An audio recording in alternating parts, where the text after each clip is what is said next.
On today's Locked On Thunder podcast, the Oklahoma City Thunder had a parade today and the NBA draft is tomorrow. So let's recap the parade, preview the draft on today's show.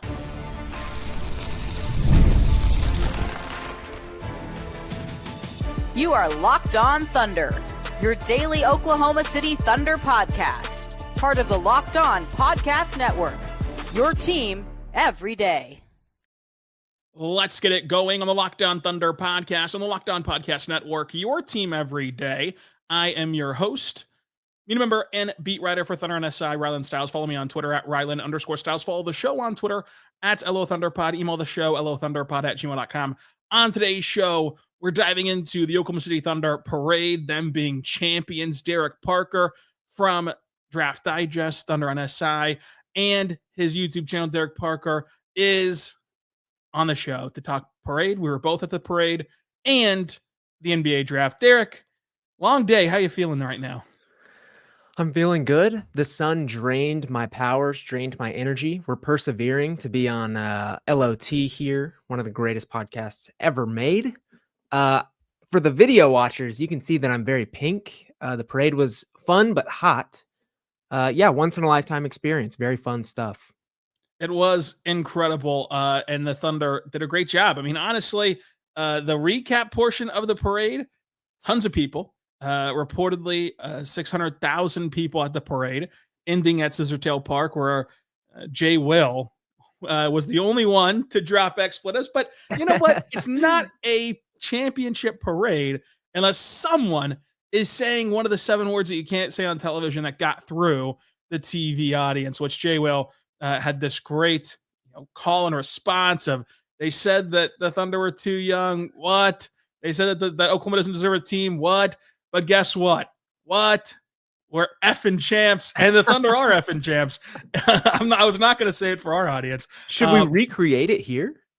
Oh, are you going to do it? Are we doing this? I think that David Locke would have a conniption if I said the F word on Lockdown Thunder. So I will not.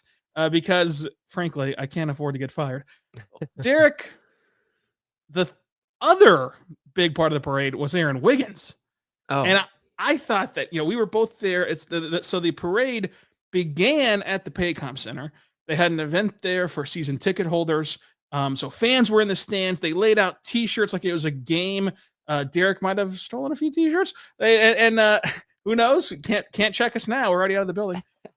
So they lay out these T-shirts. The fans are there. They put on the T-shirts just like a game. They're playing Titanium, waiting for the team to arrive. And then the team comes out of the tunnel, like a starting lineup introduction, only for all 18 guys out of the tunnel. They sit down on the stage, and then they call up players to come talk at the mic. And the first one up was Aaron Wiggins. He was the first one. Tactical miscalculation. Should have ended with Aaron Wiggins. He tried to end it. He tried to start it and end it with this speech. Wiggins gets up there. And the crux of his speech was that they used to be called the black eye of the league, and now they can only be called champions. And he talked about how in his rookie year, they only won 24 games. Great reaction, by the way, sneaky reaction from his teammates who were not on that team.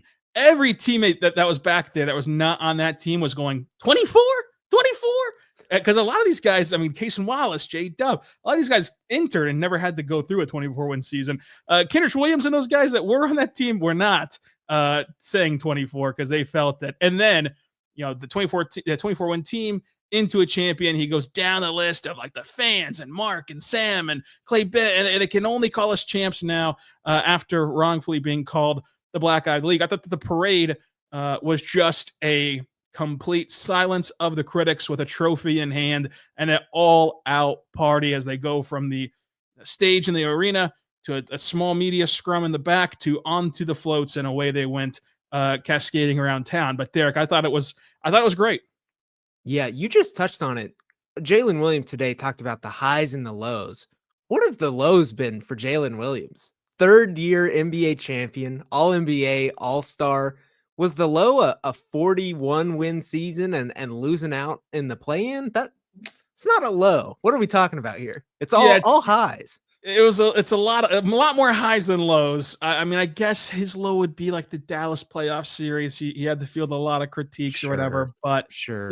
listen, everyone goes through highs and lows in life. Derek over here literally pooping on the parade. But the Thunder did have one, and the Thunder are NBA champions. Derek, before we talk about the draft, just any reflection point on the fact that they are champions with, as you point out, being led by a core that's primarily made up of second-year guys and third-year guys like J-Dub. Chet's a year-and-a-half guy. Cason Wallace is a second-year guy. Any thoughts on how young this team really did put it all together?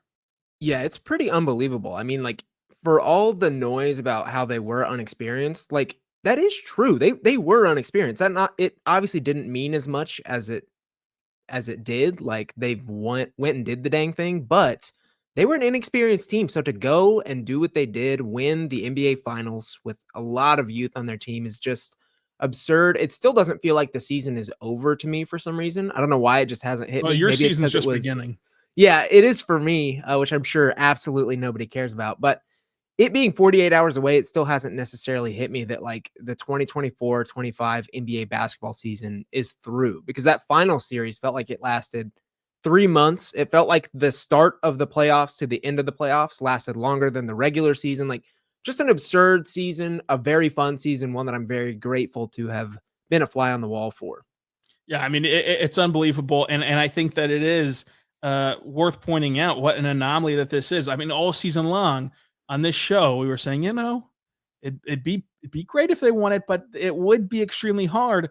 And I think that they also took the path of most resistance when you look at them doing it with such a young crew, and them doing it without some of the fundamental things of modern basketball. Like the 3-point shot was never there. They grinded out games. They played defense. They did all the hard stuff, which allowed them to have this moment, which is pretty cool. It's a roster built in a blue collar style, in a style that resonates with Oklahoma. Wrote about that for Thunder SI. Go check that out. But basically what it comes down to is the plan that Sam Presti laid out on the court completely came true. The archetypes, the styles, and the ways that they want to play basketball, they're playing that exact style right now, and it won them a championship. And we'll talk about those archetypes coming up in the draft that they need to keep hitting on. But off the court, the whole drafting people over players thing. First of all, they have a ton of hospitality, you could call it, off the court, both in their professionalism with the media and their interactions with the fans are all great. And that resonates in a market like this because of the Southern hospitality aspect of things. It's just awesome to see that they put it all together exactly in their timing of what they wanted to happen, and it actually came true, because it's very rare that can be a possibility. And it helps that the Thunder had a lot of transparency along the way amidst this rebuild. And the people over players things is more than just the interactions that we see. It's behind the scenes of guys like Jay Will. Nobody is more excited that this team won a championship than Jay Will is. And Jay Will goes from a starting center to a primary backup center to a third string center to winning you the second round series, the most hard fought series of the Western Conference playoffs against the Denver Nuggets, to not getting any run the next two series. And yet he's still there in the midst of the celebration and genuinely excited, happy to be there. And Mark points out that in those timeouts of game 4, when they make this great comeback to win them this NBA Finals, without that game 4 win, you don't win the championship, obviously. It's Jay Will who's stepping up and being an emotional and vocal leader. And that's a guy who could have easily been pouting. He could have easily been upset in his role, but instead he embraced everything. And that's what I think that the players mean when they talk about these guys sacrificing to make this happen. So it's just all great, but the NBA calendar waits for nobody. The NBA draft is here. It's in a couple of hours. And so we want to get this pod out with DP. We'll have more pods for you about the title, about previewing the draft and recapping the draft, etc. But Derek, real quick, before we get into exact names, an overarching view of why picks 15, 24, 44, which is what they start with heading into the day. We'll see what they end with. Why these picks are so important with the CBA restrictions, with having to pay their top of the line guys. Look, the Thunder are not going to lose any of their big three. They're not going to lose any of their nucleus, but they will eventually have to lose some of the outer orbit of this roster and fill it with draft picks such as these on cost controlled deals. So, what do you think of just the importance? You mentioned nobody will care about it. I know that we're still punch drunk from a championship, but this does matter tomorrow night. Yeah, 100%. I mean, you hit the nail on the head there with the cost controlled contracts here. This is a team that, as you said, they're going to have to pay those top guys at some point. And I do think eventually that is going to be the best use of their salary cap, is paying that top trio. I think with Shea, with J-Dub, with Chet as your core three for the foreseeable future, you will be a competitive basketball team, if not a contender, every single year. So I think that is the move to do. Now, in that, you're not going to be able to retain people like Isaiah Hartenstein making the money he's making right now, things like that. So backfilling this roster with these cost controlled contracts and playing these guys that they've been so good about inserting into the lineup recently. I mean, you see AJ Mitchell come in year one and have real impact. You see Cason Wallace in year two functioning as a legitimate major contributor on a championship team. That's what we're looking at with these picks. Now, is it going to happen every single time? No, but you have to trust at some point this front office making good selections at the NBA draft and putting contributors on the floor sooner rather than later. Coming up, let's talk about the best fits at each spot here in the 2025 NBA draft, which is very important even as the Thunder win a championship.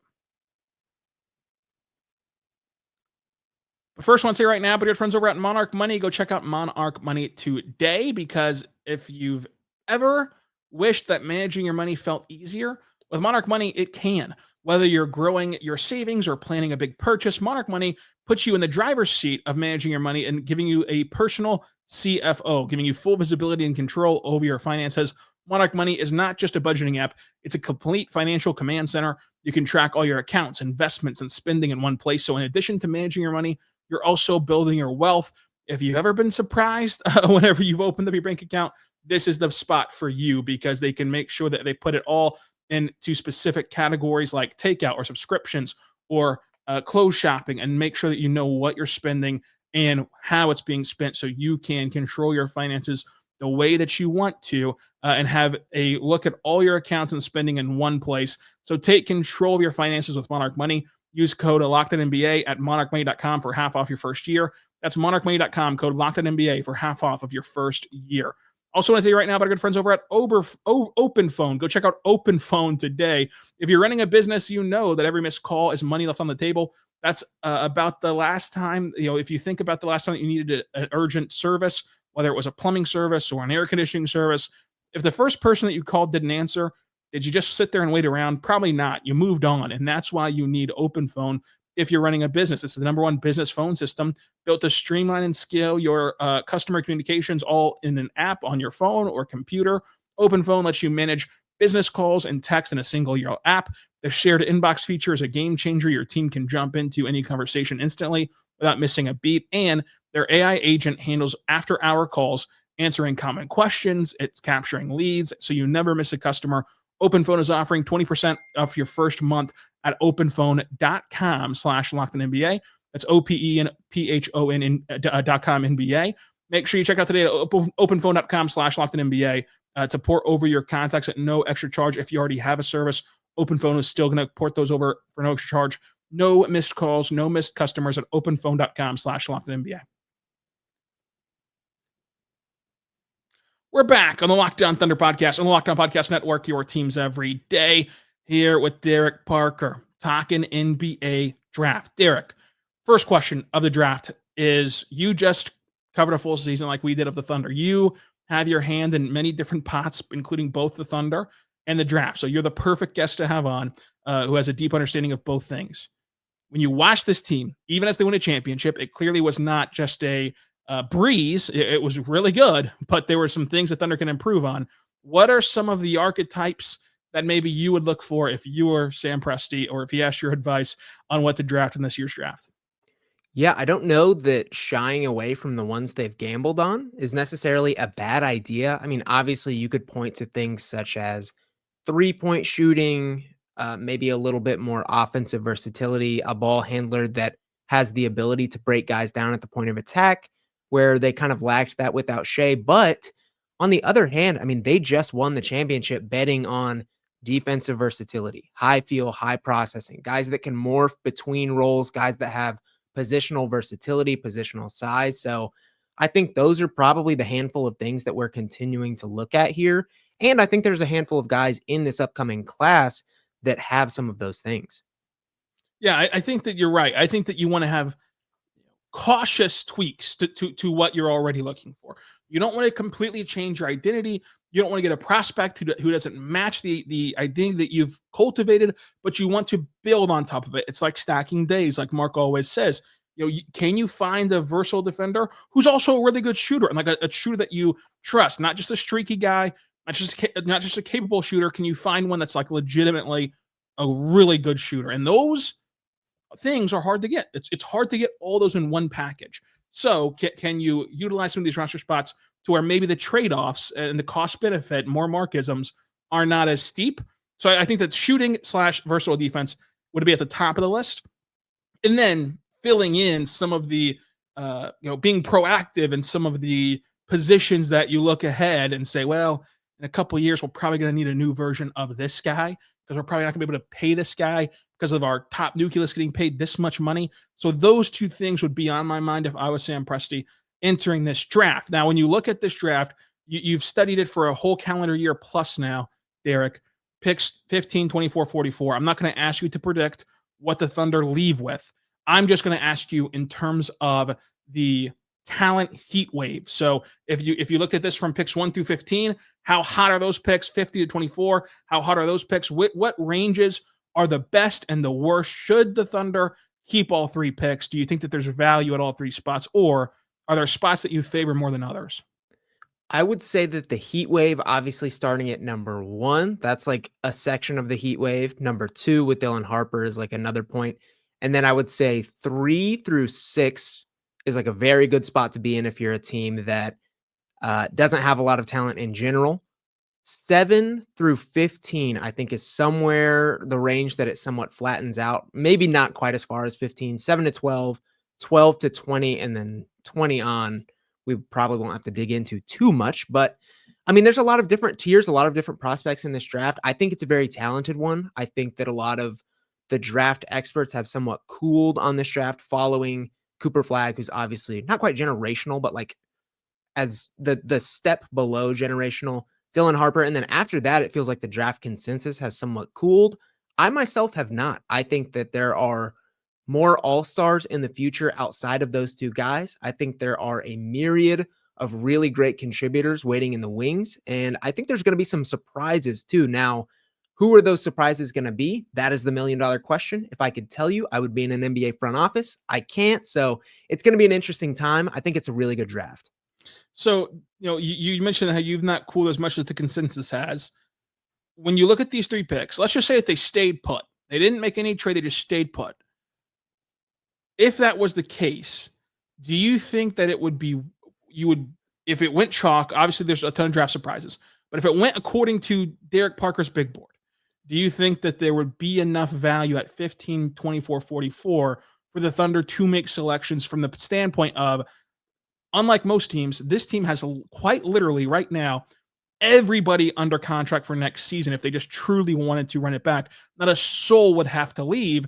But if they were to draft three guys, 44 could take a two-way, which is right now Carlson, Dukas, and Flagler. No offense to all of my guys there, but they wouldn't stop and used to stop you in your tracks to lose them.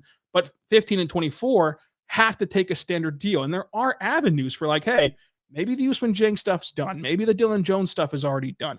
Do you think that there's enough talent to where the cost of like a Us or a Dylan Jones would outweigh it to where you'd want to take a rookie, take a new swing? 15, I think certainly. I think there's going to be a really good basketball player that potentially could hit the ground running at 15, give minutes as early as next season. As we've seen, they rolled out like a mid-second rounder last year, and he was stellar. Obviously, AJ's probably set to get more minutes next year, but number 15 in what I consider a way, way better draft than the 2024 draft, I think is going to be a great basketball player. 24 is kind of where the drop-off starts, but from like a Thunder perspective, as like an organization that has probably had more draft hits in the last half decade, full decade, whatever you want to say, as an organization that's had more success at the draft than anyone, I don't know that I would mind taking a shot on number 24. Again, to your point, some of the guys on the roster aren't necessarily looking like hits. There's been a lot. It's okay to miss a few times. Why not re-roll here at number 24? I think that makes some sense. And then 44, I don't know. I mean, obviously, you're probably not going to be able to completely offload this. Maybe you can. You're not going to get a lot of value for it. But to your point, could be a two-way guy, could be another guy that you can get into the organization. So I don't know that leaving with all three is like the optimal outcome, but I can see a world where that happens and it's not a terrible thing. Yeah, and 44, even if you just offload it for a future second round pick, it just at least pushes it further down the list, which would still be a trade. So Sam would still complete his tradition of draft day trades and would still kind of keep your powder dry, if you will, for second round picks. The second round picks that this championship roster is largely made of. I mean, Alex Caruso is an undrafted guy. Lou Dort was an undrafted guy. Isaiah Joe, Aaron Wiggins, Kenrich Williams. You look at AJ Mitchell. You look at, of course, Jay Will.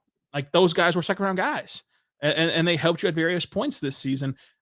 So I do think that the second round isn't just a poo-poo platter or whatever, and getting more second round picks in the future is good. And also, second round picks are just the kind of Splenda packets into certain trades. So whenever you need to make trades and you need to just put a little bit of extra sweetener in there, you throw a second round pick or two in there and it makes the trade look better optically. But I think that you give a great breakdown. Oh, was that a Bugs Life reference there? The poo-poo platter? Yeah. Okay. Sorry to. I did that just for you. I had just for you. Continue. Sorry. That's your flick. That is totally and absolutely your flick. Coming up, Derek Parker's number one guy for the OKC Thunder. Who is it? Who is the DP stamp of approval for 2025 plus some top options at each pick? Coming up, though, I want to tell you right now, but our good friends over at FanDuel. FanDuel is great. Summer sports are in full swing. Whether you're into baseball under the lights or golf on the greens or high-stakes soccer matchups, FanDuel is the best way to make every game more exciting. You're already, following the action. Why not have a little more thrill to it with FanDuel? You can get in on the game with your friends and get sunburned in the bleachers while getting some extra quiche if you go and hit at FanDuel.com. So it's easy to use, fast payouts. They make every regular season game feel like a must-watch event. They have same-game parlays where you can watch and bet a ride into the ninth inning and make sure you have a lot of fun throughout the ball game. New to FanDuel, new customers can bet just $5 and get $150 back in bonus bets if your first $5 bet hits. Go to FanDuel.com or use the app today. That's FanDuel.com. And if you're only into the NBA, they do have Summer League options for you whenever that starts up. But please don't bet on Summer League. Instead, bet on things like this.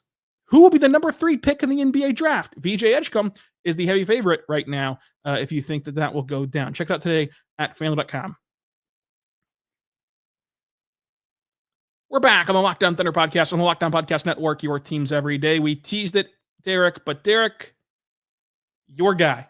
If you could have the board unfold perfectly for Oklahoma City, a team that has been rumored to possibly moving up to 10, possibly trading up in the draft from 15, who would be the guy that they leave with tomorrow night in the first round? Yeah, I think in coming from a somewhat realistic perspective, it would be Colin Murray Bos, South Carolina forward. He's about 6'7", 6'8", but has a 7-foot wingspan, which we know this organization values, gives you a lot of positional versatility. For my money, probably pound for pound, the best defender in this class. Again, we touched on it. This team has banked on defense all year long. 1 through 5 is such an overblown, that just doesn't happen almost ever. Colin Murray Bos is about as close as it gets. He's probably a true 1 through 4 type defender, multi-tooled, very layered as a defender. He can block shots. He can guard on the perimeter. He can just do so many different things. And then offensively, very unique. He doesn't have the 3-point shooting, probably won't in the near future or even the long-term future. He just may never be a shooter, but he's kind of this wingy forward-esque hybrid where he can take advantage of matchups. He can get by slower-footed bigs with handling. He can kind of back down wings with really, really powerful, really strong moves. Probably one of the strongest players in this class. And then he's got kind of that hub-esque passing that we've come to know and love from like a Jay Will, where he can do so many different things, be it face up, back to the basket with the ball in his hands. Just a really, really versatile kind of Swiss Army knife player that I think would be immensely fun to plug into the back end rotation of this roster, or even one day down the line, the starting lineup. That would be very interesting. I think that I want to pepper you with some guys that I like, some guys that I want you to sell me on, starting with Thomas Sorber, who I love. Like, is he truly as thunderfied as many people, including myself, believe? Yeah, Sorber's interesting for a lot of reasons, 6'9", 6'10" ish, but he came back with a 7'6" wingspan, which if you've got that long of arms, you are an NBA 5. I don't care what anyone else says. Like, you're going to be playing center with 7'6" across the board. Really fun player, gets it done on both ends. I think he's got some nastiness on defense. He can get after it. Kind of glacially slow feet, but things that are improving, like should be able to become a good defender down the line. And then offensively, he's got a lot of versatility. Again, another guy who kind of has that hub-esque stuff to him. He can make some high-level reads. His processing isn't bad for a 5. I think it was somewhere in the range of like 2.6 assists per game. So you look at this roster down the line, and as we touched on, you might not be able to keep Hartenstein. Like, if he continues this impact and really does get a payday for his next contract too, you might not be able to keep him. Maybe you draft Thomas Sorber at number 15 or a little bit higher. Let him learn the ropes for a few years and then roll him out in a similar role down the line. It makes sense. What about Neat Clifford? My guy in this draft, the way that yours is Colin Murray Bos is Neat Clifford. Yeah, Neek is just, for lack of better words, so unique in the fact that he has no holes in his game whatsoever. I mean, he can do absolutely everything at an okay level, and he can do a lot of things at a great level. I mean, he was a guy who started at Colorado. He played in like an off-ball wing role there, didn't really have a lot of on-ball time, and eventually he transferred to Colorado State, where he became this on ball. He was their guy. Like, he was the go-to guy. He scored most of his points in the pick and roll out of isolation. So I think having a guy like that who kind of worked his way across multiple roles. I mean, the 15th pick this year is not going to be a guy who comes in, especially on the championship roster, and commands the rock. He's going to be a guy who needs to kind of blend in and do what he's told for a little bit in terms of getting out in transition, defending at a high level, maybe spot up shooting. So Neek's a guy that I think is just going to be able to morph and kind of blend across a variety of roles. And while he was a super senior, one of the older players in this class, I just think he's destined for positive NBA impact. Now, obviously, there's growing buzz in the last few weeks about Cedric Coward. I mean, you are the expert here. I'm going to let you take the floor because I know that a lot of fans are very excited about him. Well, where are you at on him?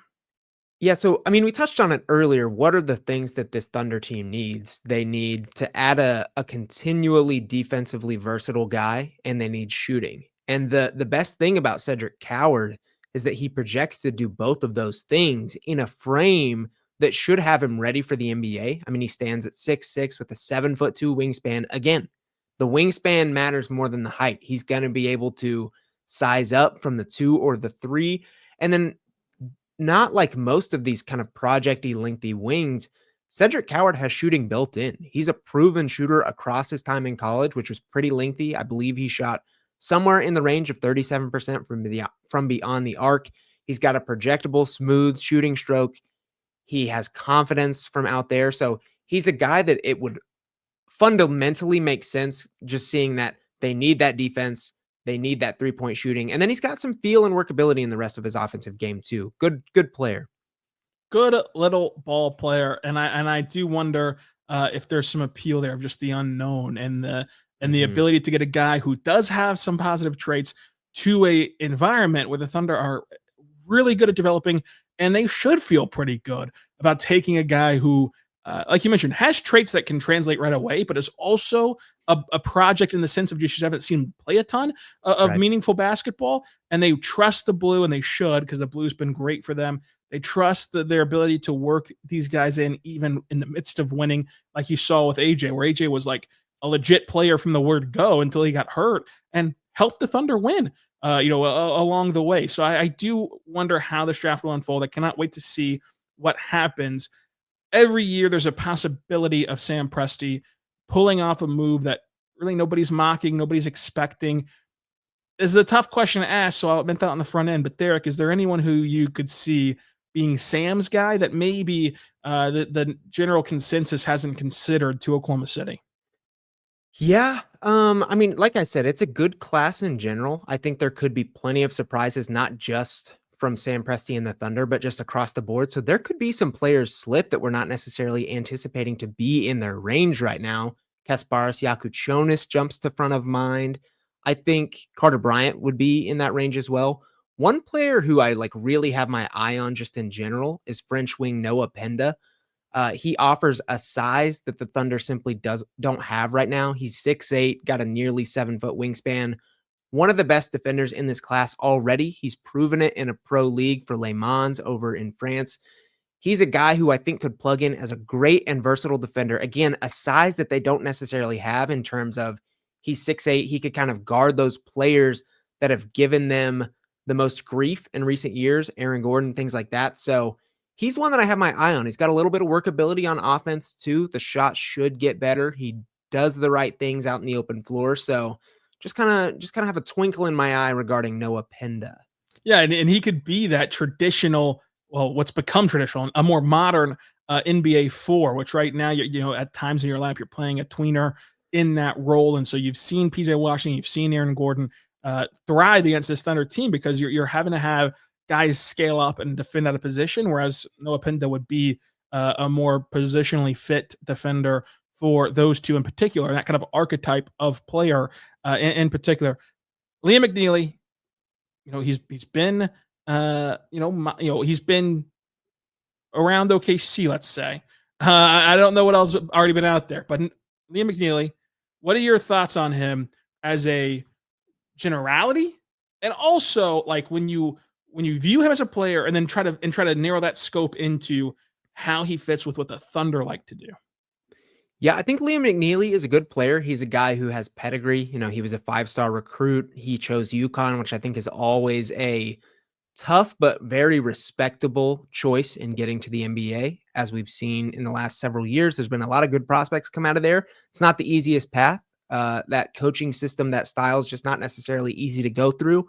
Liam McNeely chose that. He didn't have a stellar season statistically. He saw kind of some nagging injuries that I think dropped the efficiency across the board. But overall, McNeely projects to be a very good NBA player. I mean, he's going to have 3-point shooting in his bag. He is a big-bodied kind of wing forward at 6'8", very connective in the way that he blends into offense and defense. He's able to pass the ball. He's able to move his feet, kind of blend into team defense well. Doesn't stick out like a sore thumb, I think, necessarily in that role. So with the Thunder, he would be a guy theoretically that they could plug in and do kind of the dribble, pass, shoot things well immediately, and would probably project to get better as time goes on. It'd be very interesting. Last question, Derek. If the reports are true, which I don't know that they are, I would temper expectations of the Thunder leaping up quantumly in the draft. But if they are true and the Thunder get inside the top 10, who would you be eyeing? If I told you, you know what, Derek, it did come true. They've traded up in the draft and they've gotten pretty high and they've gotten into the top 10. Who in that range is the perfect fit of why they would go do that?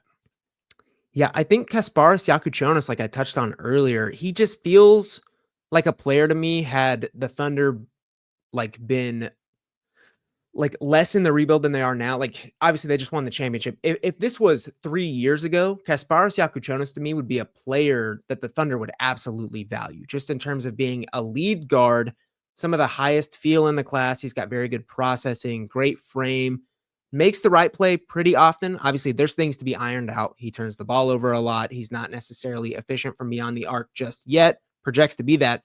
He's just a player that I could see being a phenomenal lead guard, but also kind of thriving in a connective wing role too. I think he'll be able to play off the ball some. Just a good, solid player, almost like what people think Nikola Topic can eventually be with the Thunder. Yakuchonis adds a lot of similar things. So I think if the Thunder really did jump up to 7, 8, 9, and Yakuchonis was on the board, and they wanted to like effectively double their chances of this like backup lead guard with a lot of feel and processing, I think Yakuchonis would be a fun option.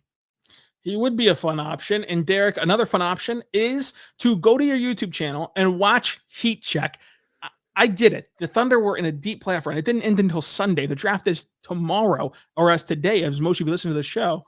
And you haven't had time to cram for the draft. I mean, usually we're talking draft on this show the last 2 months, and instead we're talking about the next 2 days. So Heat Check is a great series, and I will say it for Derek. It's a fantastic series that I love as a consumer, and I also love because DP, one of my best friends in the world, zipped into his YouTube channel and watched them all in a flash because the prospects that are there are guys that the Thunder have a chance to take, and they will take. I can promise you that they're going to take someone that Derek has a Heat Check on. And the Heat Check series is a quick, 10-minute or so video where he goes through all the different attributes that you need to care about, like athleticism, etc., grades them, then gives the player an overall grade. And then if you watch them all, which you should today, because you're not doing anything else at work, you're still punch drunk from a parade, you should watch them all today at work. And then you get a feel for where each player ranks within the class. And then how you should feel after the pick is in. So make sure you go check that out. But Derek, plug a YouTube channel, plug your written work, anything in the world right now. Yeah, you can find my bad takes on Twitter at DParkOK. It's down here on the screen if you're watching. You can find me at YouTube, Derek-Parker. I'm juiced up for this draft. I'm so juiced for this draft, Derek, and I'm glad that you've let in the audience on we have a lot of bits. One of my favorite bits that we do is literally calling for a timeout in the midst of real life conversations when we hear things out in the wild. So I'm glad that you've shared that. Hopefully more people pick it up. But Derek, thanks again for coming on. And until next time, be good and be good to one another.